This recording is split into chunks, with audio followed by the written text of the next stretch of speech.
G'day, Dr. Alex Perry here, Chinese medicine doctor, coach to, other acupuncture and Chinese medicine practitioners, and sharing the passion and the love for practice and the love for helping. And bottom line is, if we can together improve the quality and the standard and the accessibility of Chinese medicine and related modalities to the public, then that's a great thing. So that's what we're really aiming to do, and in that process, get you and your business and your clinic absolutely cranking.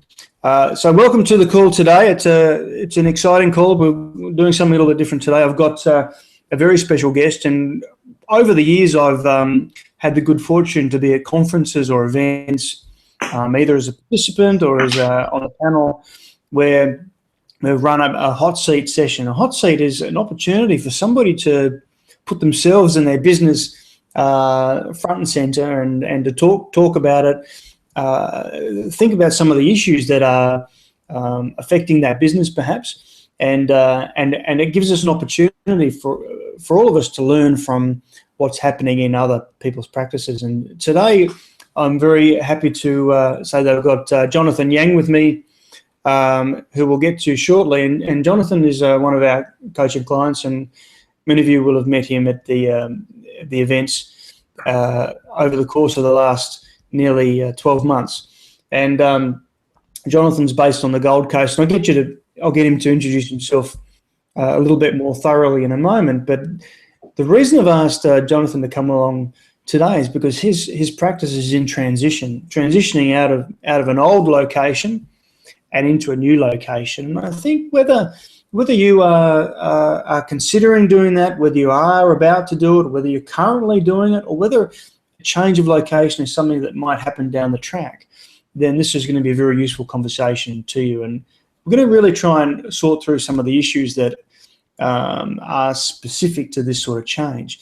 Now, you don't have to relocate in order to change something about your practice. It may be a second location, or it may just be bringing in another person into your practice, and what impact or what effect does that have on your marketing effort, perhaps even the layout of your practice, and how does that drive things moving forward? Do you have enough space to be able to cope with more than yourself practicing in the clinic? So these are all questions that are common to all of us, and I know that there are other people in the group, other practitioners who are going through this same process at the moment, and others who are certainly thinking about it. So it's a very topical thing to talk about today. So before we get too far along, I just wanted to welcome everybody who's on the call. Thanks for joining us live, or if you're watching the replay, that's fantastic. Take some notes, make sure you get plenty out of it. And if you want to jump on the chat, you can also ask myself or Jono some questions for that matter as well. But what I'm going to do right now is flick across to Jono, and I should say also before I do that, this is a new bit of software that's been released by Webinar Jam, who were doing the previous, had the previous software I was using. So we're testing it for the first time in a live sense today. So hopefully it works pretty well. So far, so good. Jono and I have been making sure the links are working, and it's probably a good time for me to introduce Jonathan Yang. G'day, Jonathan. How you going? Hi, Alex. Good, thanks. Hi, everybody. Jono, can you tell us a little bit about your current practice? I can see you must be sitting in reception or in your dispensary there. Tell us a bit about where you're located, how long you've been there, how much space you've got, things like that.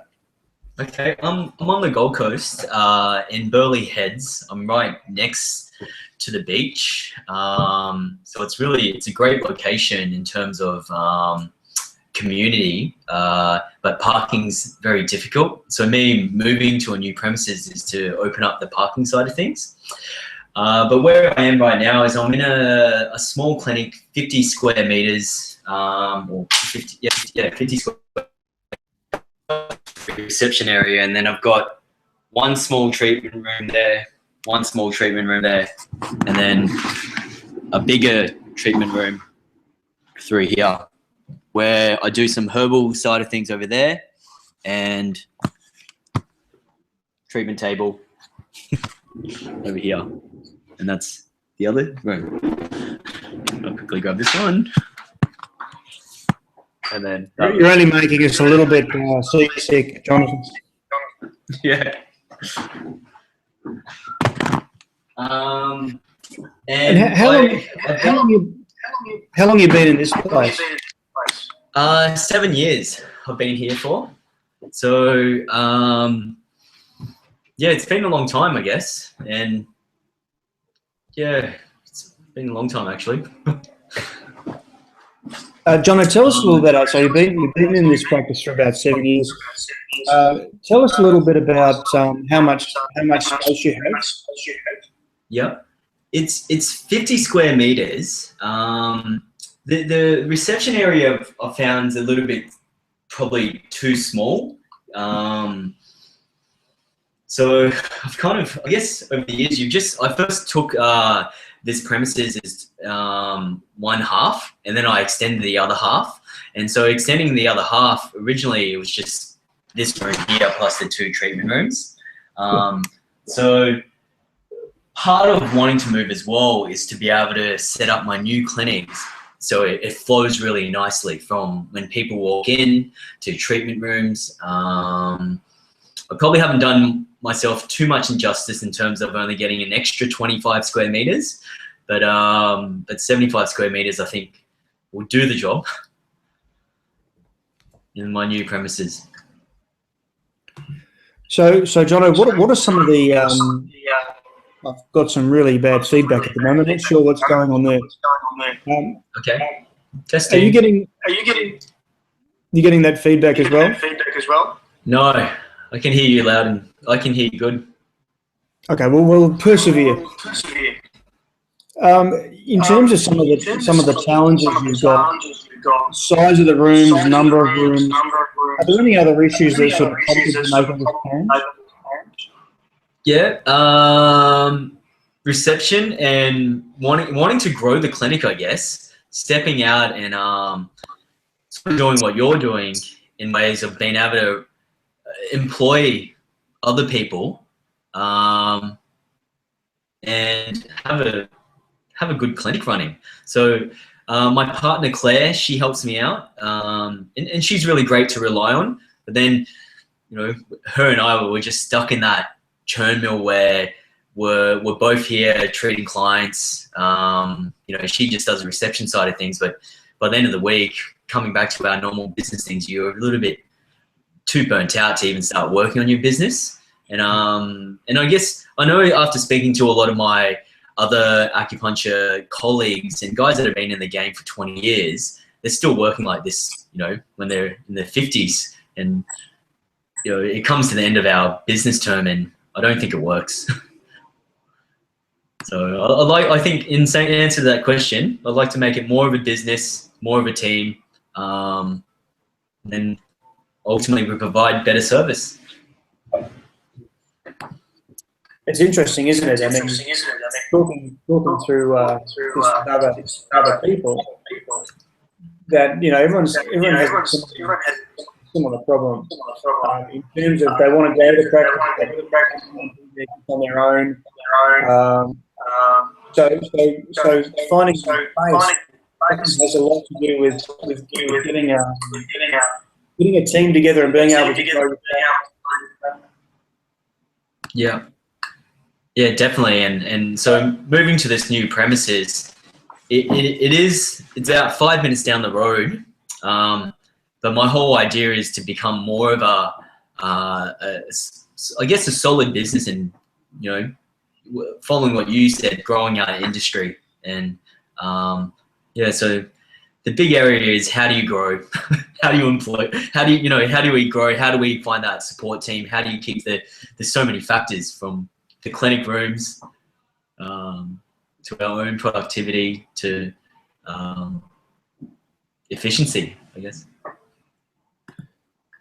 So, John, tell us a little bit about the new space. How did you find it? What sort of issues did you come across?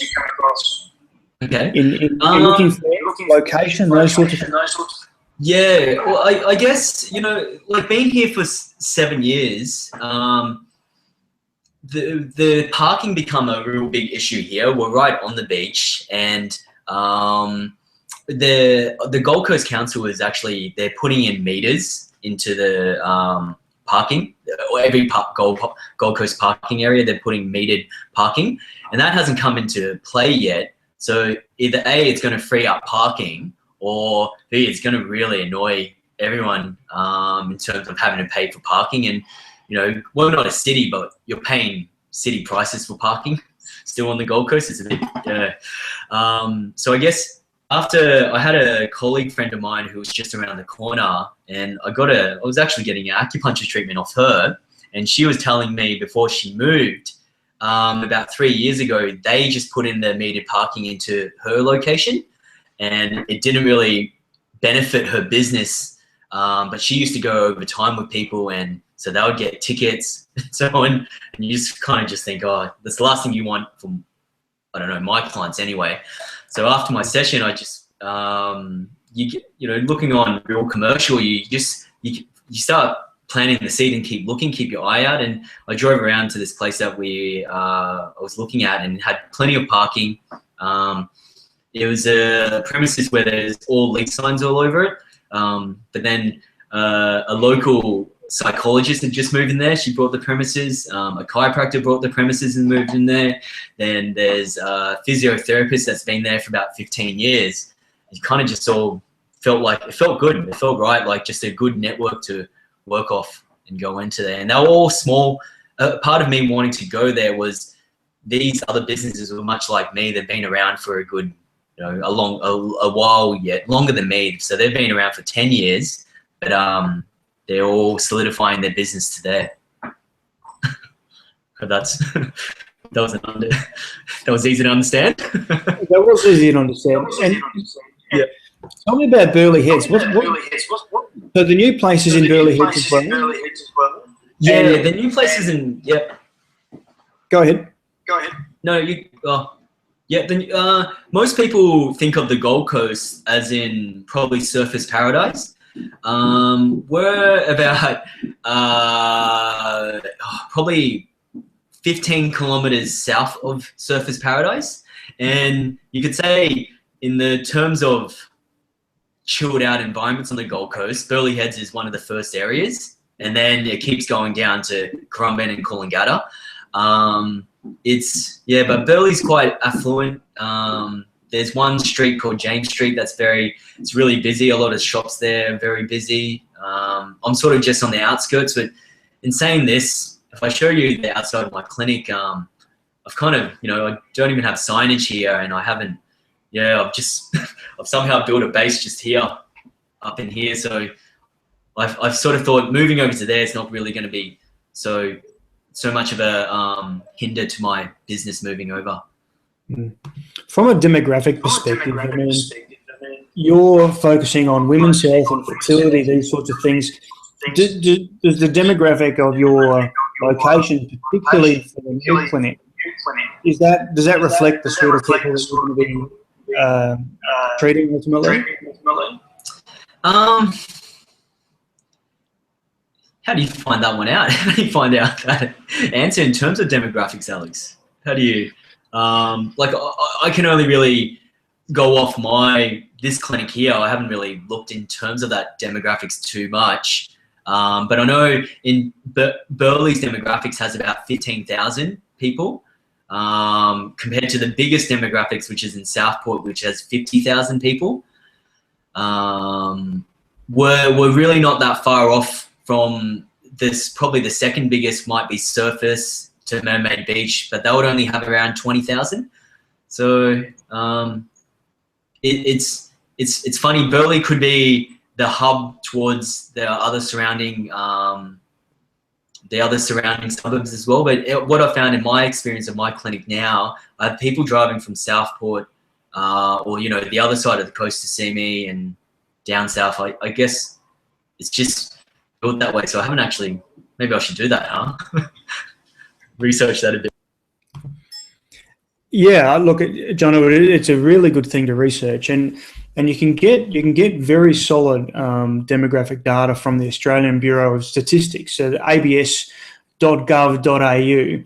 And what you can do is the demographic information is based on essentially the last census.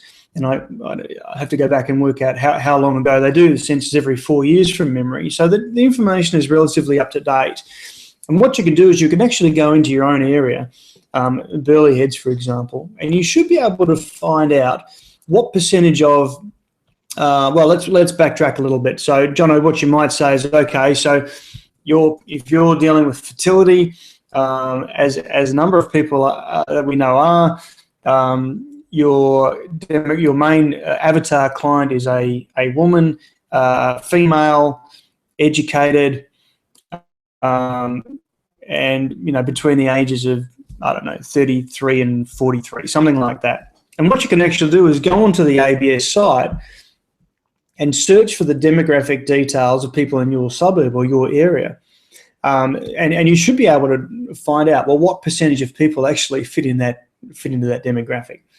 You can work out what sort of professions they work in, what sort of work, who's employed and who's not, who has children, who doesn't, what kind of incomes, what kind of housing.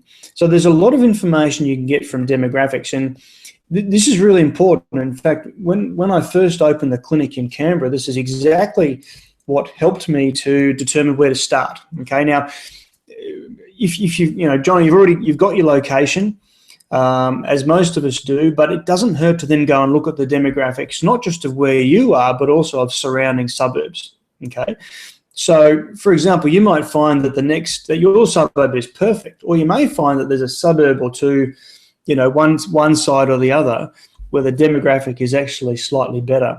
And the Canberra example is an interesting one because there are three areas that I was thinking of opening, and the difference between the areas demographically was that where we started was a slightly older market, because I wasn't focusing on fertility then, slightly older market, but professional people, health conscious, and with a reasonably high median income. Okay, so it was the sort of demographic that I wanted to plug into. Now, when we moved the clinic the first time, we went to a demographic that was younger, a bit more hip, still professional, still interested in their health, but skewed more towards females and slightly younger crowd.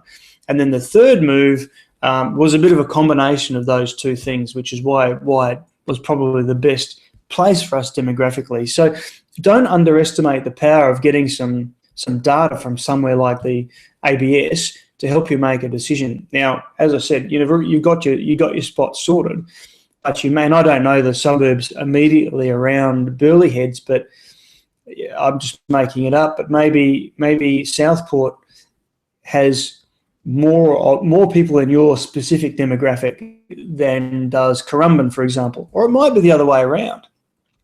Jono, too, because there's a fair bit of feedback on the line. When you're not talking, I'm going to mute you because otherwise it's making it really hard. So I'll unmute you shortly to talk about your demographic in a bit more detail. But I hope that sort of makes sense to everybody. Demographics are really important. So when you're thinking about your A-class client, your avatar patient, you've got to think about who they are, how old they are, what kind of jobs they have, what kind of family structure they have, and where do they live? Because if you can go and target them specifically in their demographic location, their geographic location, then that's going to be a really good way of targeting your marketing. So, Jono, does that make sense? And if it does, can you tell me, do people travel, from other places to come to you in Burleigh Heads? I'm just going to unmute you, mate, if I can. Can you unmute yourself? Can you just try and do that from your end? Is that there you are. Yeah, good. Okay, I can mute myself and mute it. Yeah, people do travel, but I've never actually used that strategy, so I don't know. I'll have to put it into play, and I guess as I move into this new premises, I did want to have a pay particular attention and do my marketing towards the fertility side of things. In terms of on the Gold Coast, we see a lot of the heart chi stagnation, the anxiety, the OCD, the PCOS types of fertility cases. So yeah, which I'd say you're seeing it more younger and younger actually. So there's a demographics between 23 to 32 or so. Then you got the older the other demographics, but yeah. So what I'd like to see you do is to go to the ABS, Australian Bureau of Statistics, and just see exactly what your demographic is in your area. And it might be really interesting. In fact, what I'd suggest is that everybody does it, so you know who's actually living in your surrounds and how many people are living in your surrounds, and you can use that to your advantage in terms of your marketing strategy. Okay, so I hope that kind of makes sense. Demographics is an important part of not just where you are, but how and who you market to. Okay. So the parking situation is better in Burleigh Heads or in the new location. So you've gone from 50 square metres to 75 square metres. Tell us a little bit about the building itself. Are you ground floor? Are you up on upper level? Is it an open space? Do you have to do fit out? And what are the sort of issues you're kind of facing around those things? Well, the parking, there's ample. It's like a little mini center, but it's actually called a commercial center. And the way it's set up is it's an L building. So you got shops along here and then shops along this bit, and then ample loads of parking, which is just drive in, pull up to the front, and then you can walk straight into the clinic. The shop front is basically a shell right now, a rectangular shell of 15 meters long and 5 meters wide. So right now, I guess I've got a feng shui lady coming in on Saturday, to give me a bit of a, I don't know, put something in the vapor there to start working on our energy to, I don't know, the chi and that side of things, to make sure this clinic movement becomes a good, productive on both health, wealth, and stress side of things. And what are you thinking in terms of room? You've got 75 square meters. How many treatment rooms are you aiming for, and what sort of layout are you looking at? And also, are there toilets in your unit, or is there a shared toilet with the other businesses there? There's a shared toilet. It's a little bit of a walk, about 30 or 40 square meters. So I did want to put a toilet in at the back, because I know the other shop fronts do. It would be better for, I guess, myself and staff and clients as well. A little small kitchen at the back. And I guess this would be one of the questions.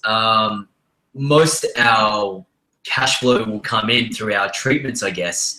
And so are you better to build, just off the gauges I've worked out, if I put 10 meters long for treatment rooms, you could have nearly 4 treatment rooms at 2.5 square meters by 3 meters, which are quite big rooms, and still have a 5 meter area walking in as a reception.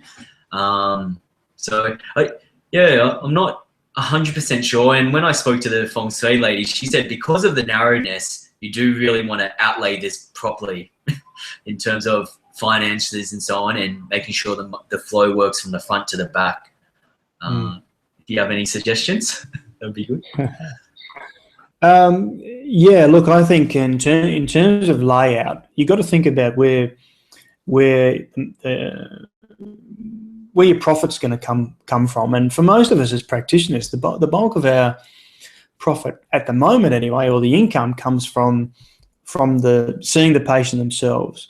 So in some ways it makes sense to have, as many treatment rooms as possible, but but in a comfortable way. I've been in the clinics where the treatment rooms are very tiny, and it's just uncomfortable. It doesn't feel right. I think you ought to be aiming for 4 treatment rooms minimum.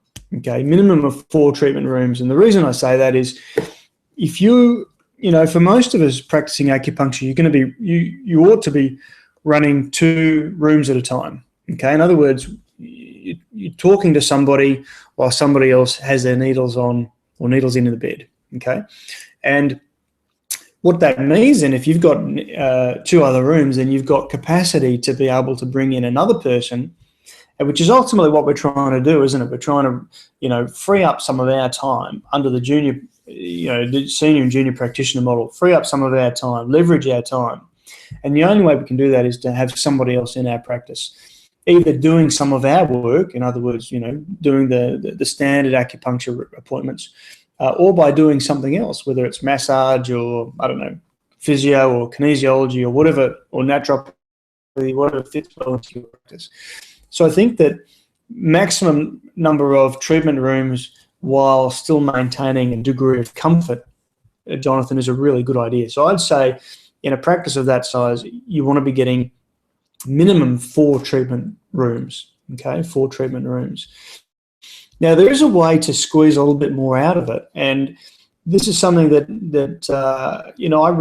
I recommend because it's a good use of space, and that is to have treatment rooms that are, and I know we've talked about this a little bit already, but to have treatment rooms that are specific for treatment. In other words, they really just have a bed in it. And at the moment, most of us have multi-purpose treatment rooms. In other words, a nice big room with a desk and chairs and a bed in it as well. And it takes up a lot of space, and you've got to have a lot of desks. And I know this is what we started with in the Canberra clinic, where there are 6 rooms, and all 6 of those rooms have exactly that: desks and chairs and the bed as well. And in some ways, it's not a good use of space. So what I'd suggest, or this is just an option you could consider, is having a couple of consulting rooms. Okay, so that really just have your desk and your chairs in it. So it's just for consulting. You do your talking, you do your rapport building, you build your program. Everything happens within that consultation room. And then once you've finished the consult and you're ready to go and do the treatment, you actually lead them or take them to another room that just has a bed in it. Okay. And that actually is quite good flow. So if you, for example, had your consultation room at the front, you can meet and greet, you can create that interaction, and then when you've finished your talking bit, you can take them straight down and pop them on a bed. And that frees you up then to use that same room for the next consultation, okay? And when you're starting to bring other people into the practice, and when you've got the capacity to do that, then you can be consulting, and then you can be basically, either putting the needles in yourself or handing them to the junior practitioner who puts the needles in or does the massage or whatever the next part of the treatment is, while you then go and consult with the next person. Because that consultation, that IP, if you like, the interaction between you and the patient is the most important part. So that's presuming that the bulk of your income is going to come from the consultation itself. And as I said, probably for 100% of us almost, that is true. That is true. Now, something you did mention, Jono, was retail. So I might just come back to you really quickly. Tell me a bit about your current retail space and what percentage of your revenue comes from retail, because that's going to dictate to some degree how much space you put into retail in the new practice. Percentage of, let me quickly work that one out.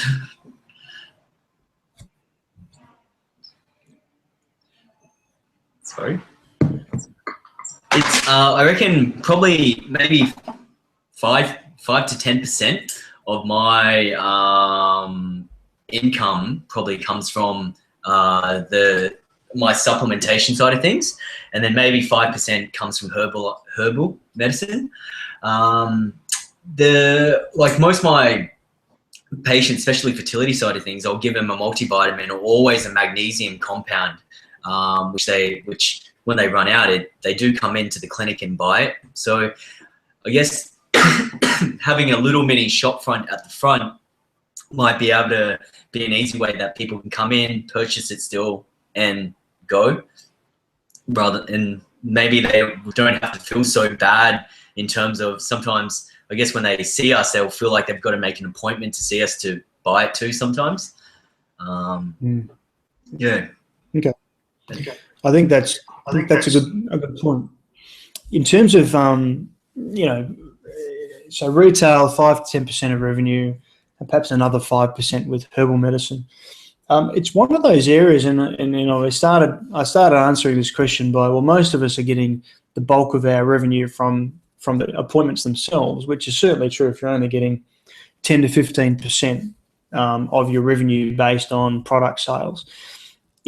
It certainly could be a lot higher, and it'd be an interesting, because you're kind of starting afresh in a sense. Having a strong retail space within your practice is a really good idea, because let's just have a think about some of the other things you could sell. Now, supplements and herbs are the obvious upsell, and particularly when it comes to some of those conditions like fertility and internal medicine type conditions, then supplements and herbal medicine are very, very valuable. And I know that there's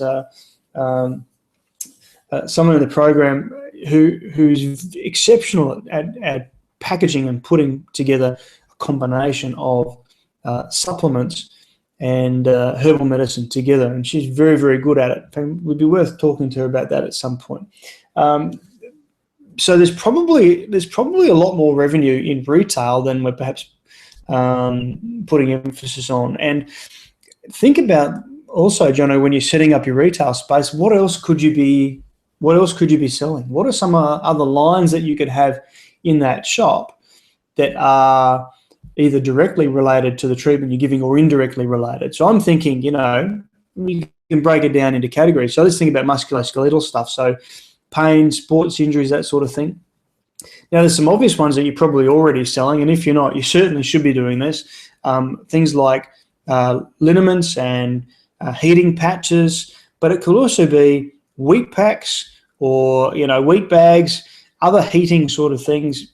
I bought a bunch of these little heat bags on eBay for not very much. We sell them in the practice, and they're reusable. It's hard to explain. You've probably seen them. They start off cold and kind of liquidy, and you click a little metal thing, and there's a reaction inside, and it generates heat. So there's a lot of products that you could use for pain that perhaps you're not thinking about at the moment. Strapping, tape, ways of other things that you might find in a chemist or a physio practice, that if you're doing a lot of musculoskeletal or pain and sports stuff, that you could sell those sorts of things. From a fertility perspective, certainly, supplements is really important. I think about our fertility patients walking out with, vitamin D and prenatal multis and, all sorts of things, and their husbands or their partners go away with, a men's version of a multivitamin as well. And that's just supplements, but there's a lot of other lines that you could consider selling. We've always sold herbal tea in the practice, and that moves pretty well. So I think when you're thinking about your space, I would be maximizing for two things. One, appointment space, because people coming into your practice is going to drive your retail space, but people coming into your practice for appointments are ultimately going to be generating the bulk of the revenue. But I would be very, very smart about designing my retail space to have plenty of visibility, plenty of shelf space, so you can stock lots of different things and make it accessible. And this is the first clinic we had. I had a retail space in a beautiful cabinet with closed doors, and which looked fantastic. But because the doors were closed, people didn't realize that it was retail and they could go and look at it. So we took the doors off, and then people were much happier to go and have a look inside. So getting your retail space is really important. So, Jono, can you think about, in terms of the space that you've got, do you have the capacity to, to have your minimum of 4 treatment rooms and then have a retail space as well? Yeah, I think there would be, because if 10 meters long is quite a big space, but if I left 5 meters at the front, 5 by 3, that's still sort of, I guess, 8 square meters or 10 square meters at the front, which you put the reception to the side. I've got a lot of room, I guess, and it just really comes down to how well you do it. I don't have a lot, but you can make room. So yeah. Well, I think that 10 meters deep is going to be too much space. 5 meters 5 meters is a lot. So 5 by 3, it's still 15 square meters, which is quite a bit bigger than your average, treatment room. So it's quite a lot of space. So the other side is don't overdo it. Make sure it's comfortable. But because you've got a actually, just out of interest, what's the floor covering? The floor is a carpet. I haven't even gone into the interior yet, so I was thinking about getting some laminate timber floors. I find tiles might be too cold, I guess, but the timber floorings tend to give a really nice warmness to the clinic. I don't like carpet. I don't know. Carpet's just doesn't last. It's always dirty. I think you're right.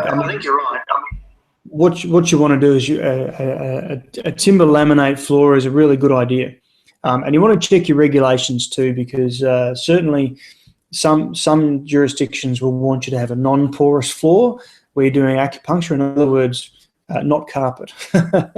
So something hard and solid like laminate is fine. But what you can do though, and particularly this will be relevant if you're going into a new space, or you're even thinking about changing some of the space you have, is to go to Bunnings or your hardware store and buy a roll of, I don't know, cheap sticky tape or painter's masking tape or whatever, and a tape measure. And on your floor, and you can do this, Jono, because you've got an open space, is actually design it on the floor.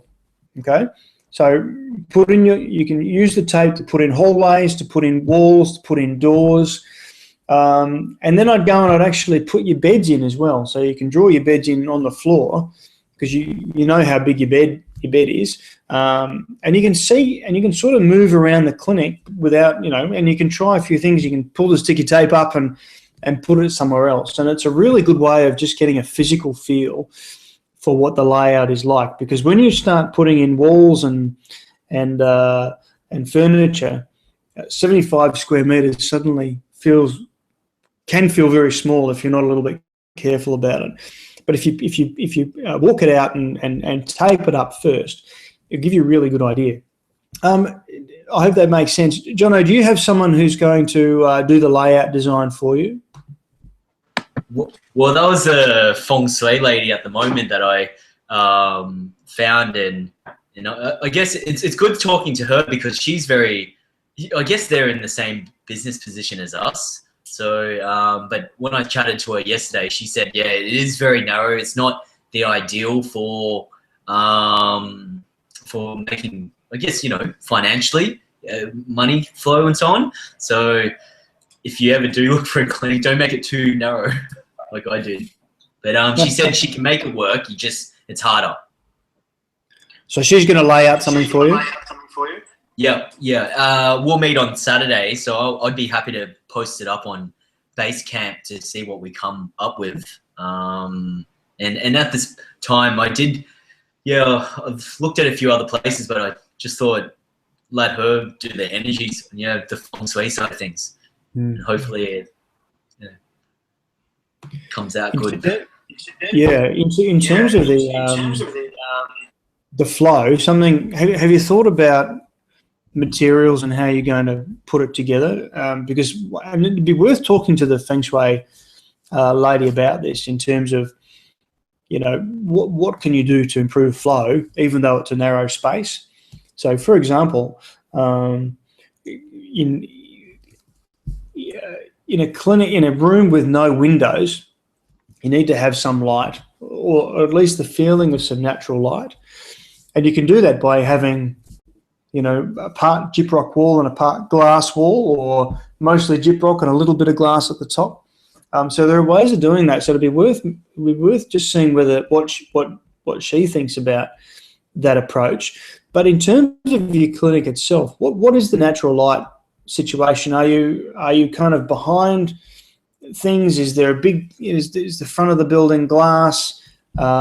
Is there natural light within the practice? And have you thought about how you're going to light it, and whether you're going to have natural light coming into some of those treatment rooms that are deeper down into the clinic?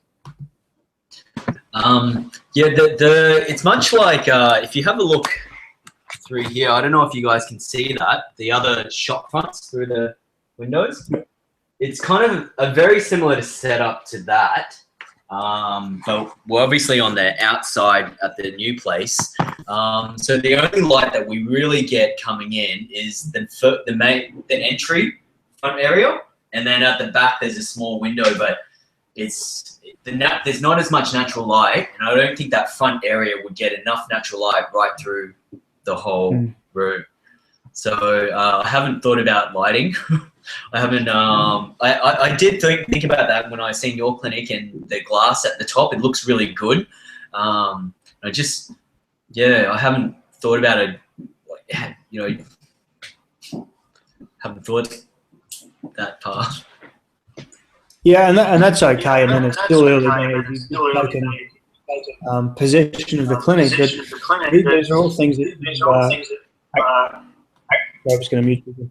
These are all things that you need to consider when you're putting it together, because the flow will be interrupted by if the light's not flowing as well. So you need to have a way for light and sound and air and all these things to be able to move through your practice. So they're important questions to ask. So when you're sitting down with your design or your layout with whoever it is that's helping you with it, you got to think about how it's going to look as you move through it.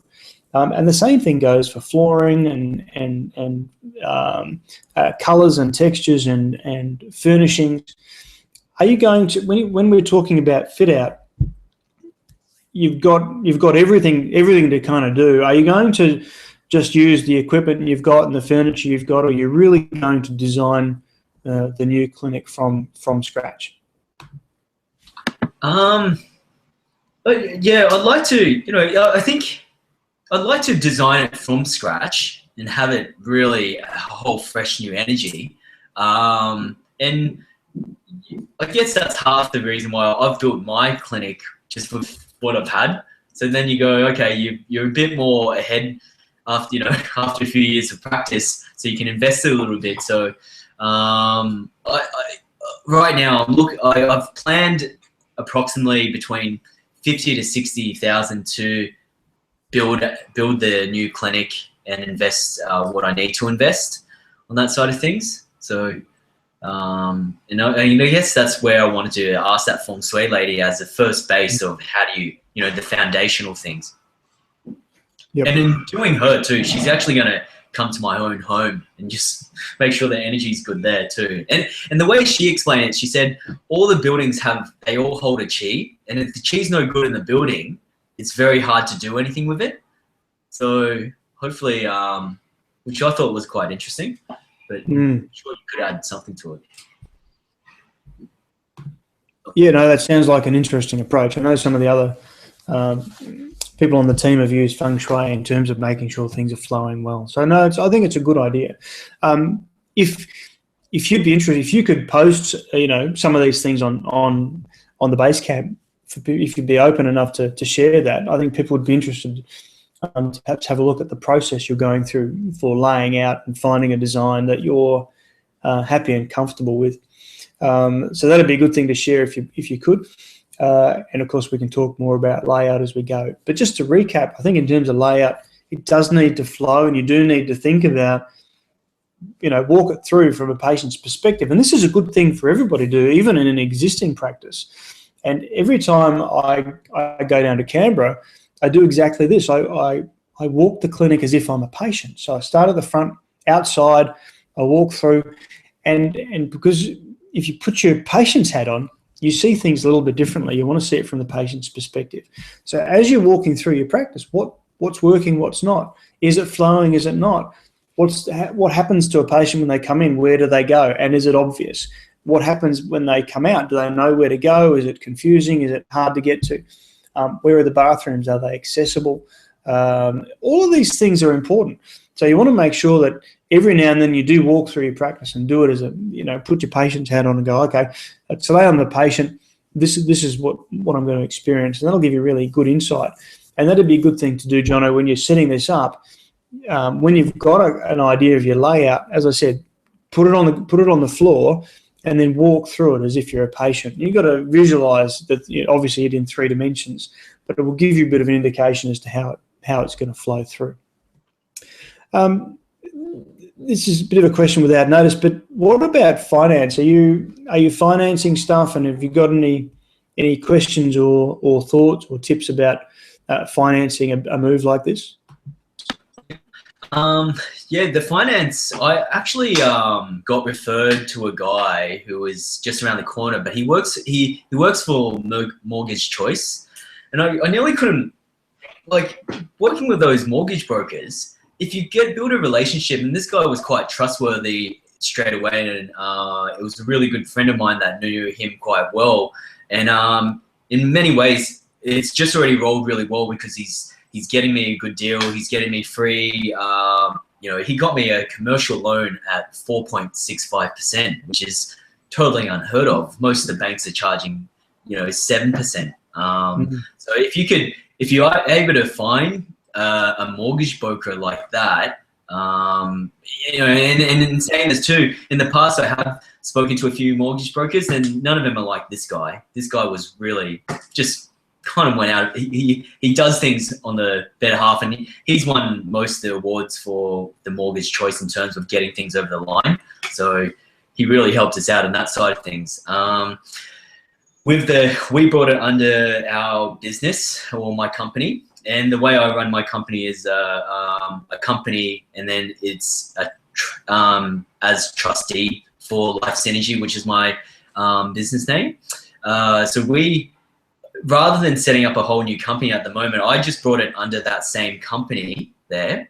But when I do move to this new place, I'm going to have to, in terms of protection, which kind of recommend for all other acupuncturists, if you're still doing sole traders and so on, to speak to your accountant. But we're going to set up a whole new company entity. So, but my business was able to become guarantor for the new premises. All under one thing. So that was a bit confusing. When this new premises were brought, I brought it under my company. I've also been the guarantor as the company for the new premises. And when we move in, we're setting up a second company. So then you're not putting all your eggs in one basket. I hope that makes sense. Yep. For more protection. And that's a really good point. And I think in terms of, I think what Jono's talking about is that a company structure protects your personal liability to some degree. But it's a really good question. Don't take my word for it. Don't take Jonathan's word for it. Speak to your accountant about your business structure. And it's not a bad thing. If your business is growing and you're starting to expand and you're thinking about, or you're about to, or you are employing other people, thinking about your business structure from a legal entity perspective is a good idea. So that's good on you, John, for asking the question of your accountant and for updating the structure of the business. I think that's going to make it. It's an important move going forward. So that's great. What are you doing in terms of signage? And just on quick too, in terms of this, I was only commercial loans. You have to upfront a little bit more deposit compared to residentials. But I did have to fund about 60, 70,000 to get and I got it for 250,000.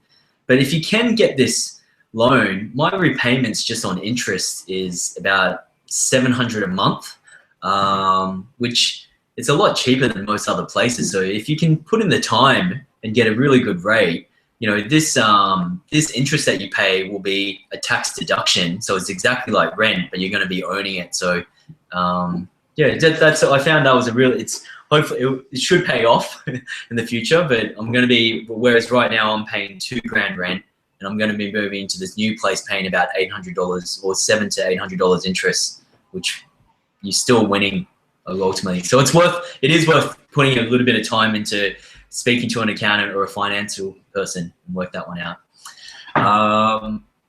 And in terms of signage, there's a really big sign right above when the cars that are driving past, they'll be able to see it. So I did think about putting, you know, a real captivating sort of sign. I don't know, a baby, a mother with a baby or something, or a pregnant lady.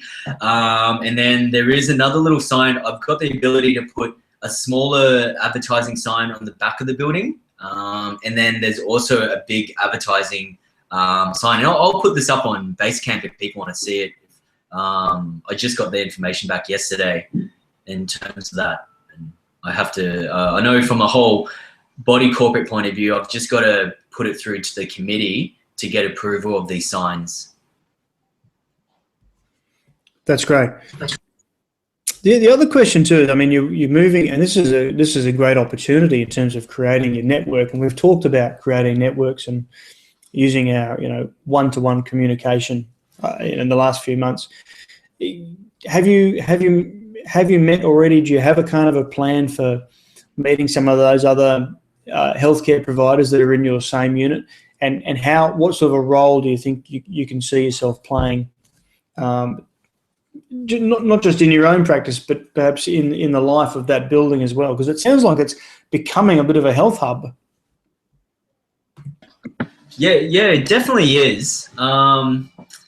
It's interesting going in there, and funny enough, I seen the chiropractor maybe 10 or 12 years ago. I remember getting an adjustment from her, so I kind of have a rough idea how she works. The psychologists are, you know, I have thought about it, but then I've also thought, how do you start working in terms of hubbing with them? Because they're very much like us, where they've built up their own business. And then I actually go, I haven't really thought about that too much, Alex. I have had ideas of it. I know the physio, he's charging quite small for the time he's been there. I think his sessions are about $70, but I guess they might do 20 minutes. So I haven't really put out the feelers yet on that. Any ideas?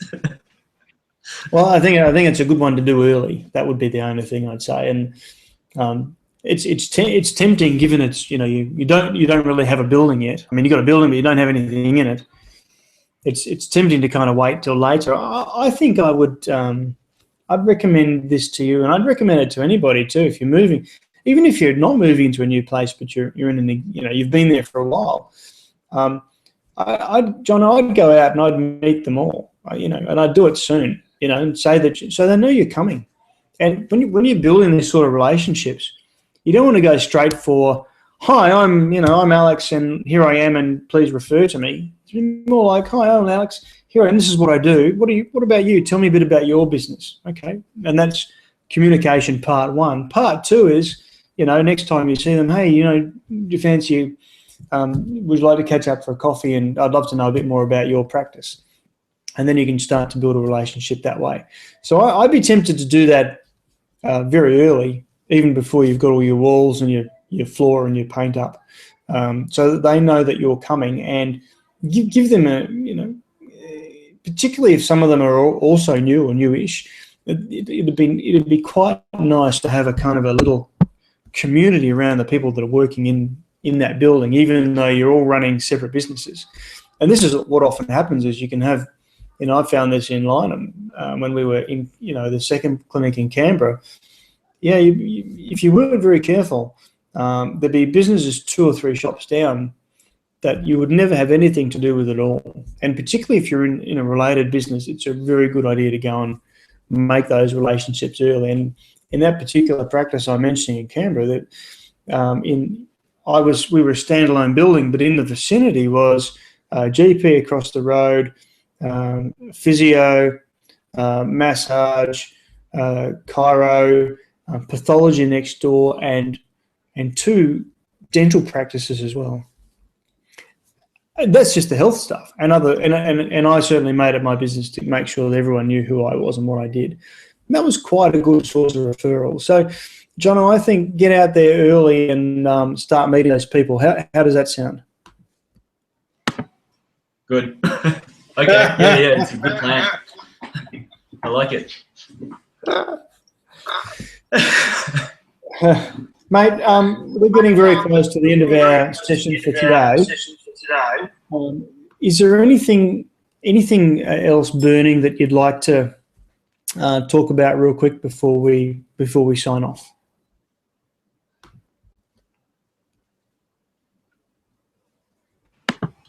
I guess, yeah, like in